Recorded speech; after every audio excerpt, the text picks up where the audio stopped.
Oh my goodness, that meat is melting in my mouth. It's so tender. The broth, it is beautiful. I'm gonna use 2 pounds of pork loin for this recipe today. You can use pork shoulder if you would like. All I did was cube it big like this, put it in this pot, and add about 2 inches on top of it of water. I'm just gonna add an onion, which I peeled. And I'm going to add a head of garlic. I took out all the outer skin and I cut the top.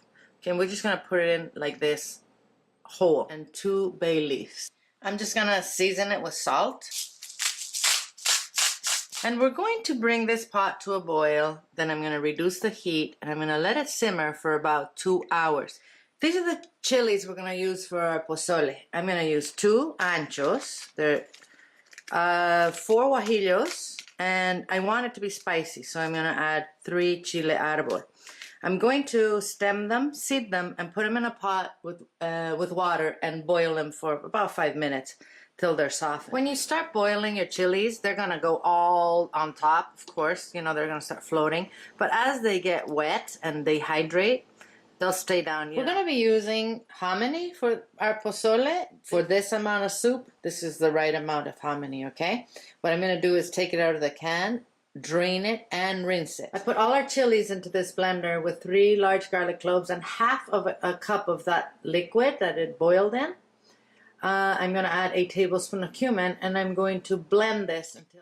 I'm gonna go ahead and add another cup of the liquid that this boiled in. And I'm just gonna mix that. Our pork has been simmering for 2 hours. I am now going to take out the onion and the garlic. I'm also gonna remove the bay leaf. I'm going to take out the pork, let it cool down a bit, and shred it into big pieces. So now I'm gonna add the hominy. I also went ahead and added the chilies and threw a sieve, guys.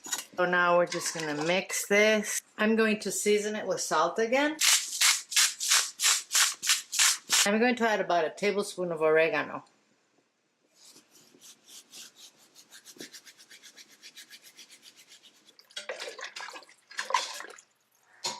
I shredded the pork and now I'm going to return it to my pot.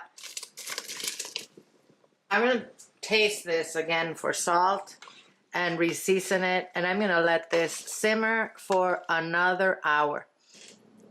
Our soup is ready. I'm going to turn off the heat and plate it. These are the things I'm going to use to garnish my soup today. Some radish, avocado, of course some lime, cabbage, you know, you can use lettuce as well, and some pepitas or pumpkin seeds. You can also use chopped tomatoes and a very finely chopped white onion if you would like. Oh, yum, yum, yum, yum, yum. I'm going to squeeze some lime in here. Oh. I'm going to add some of my cabbage, some radish, my pepitas, a little more cabbage there. Oh my goodness, my mouth is watering. And some of my avocado. Perfect.